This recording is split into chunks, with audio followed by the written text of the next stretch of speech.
Then the whale stood up on his tail and said, "I'm hungry." And the little 'stute fish said in a little 'stute voice, "Noble and generous cetacean, have you ever tried man?" "No," said the whale. "What is it like?" "Nice," said the little 'stute fish. "Nice, but nubbly."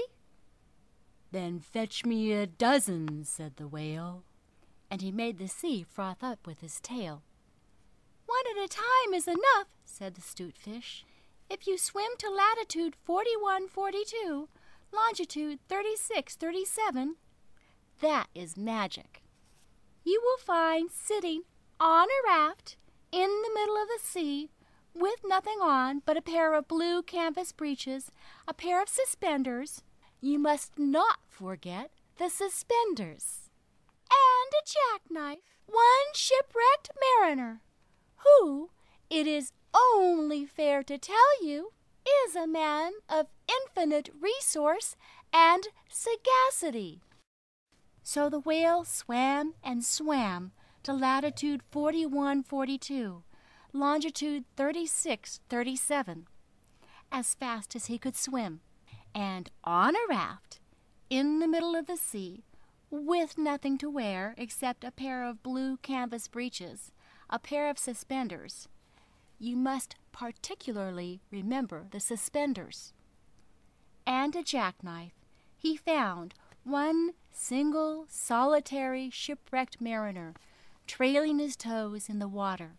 He had his mother's leave to paddle, or else he would never have done it, because he was a man of infinite resource and sagacity. Then the whale opened his mouth back and back and back, till it nearly touched his tail, and he swallowed the shipwrecked mariner, and the raft he was sitting on, and his blue canvas breeches, and the suspenders, which you must not forget, and the jackknife. He swallowed them all down into his warm, dark inside cupboards. And then he smacked his lips, so, and turned round 3 times on his tail.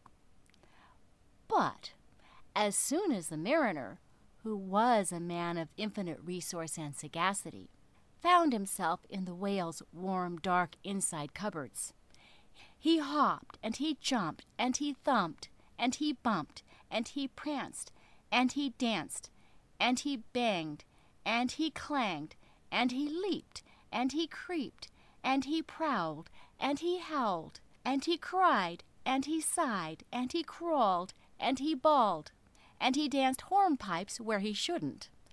And the whale felt very unhappy indeed. Have you forgotten the suspenders? So he said to the 'stute fish, "This man is truly very nubbly, and besides he is making me hiccup. What shall I do?" "Tell him to come out," said the 'stute fish. So the whale called down his own throat to the shipwrecked mariner, "Come out and behave yourself. I've got the hiccups." "Nay, nay," said the mariner, "not so, but far otherwise. Take me to my natal shore and the white cliffs of Albion, and I'll think about it." And he began to dance again. "You had better humor him," said the 'stute fish to the whale. "I ought to have warned you that he is a man of infinite resource and sagacity." So the whale swam and swam and swam, with both flippers and his tail, as hard as he could for the hiccups.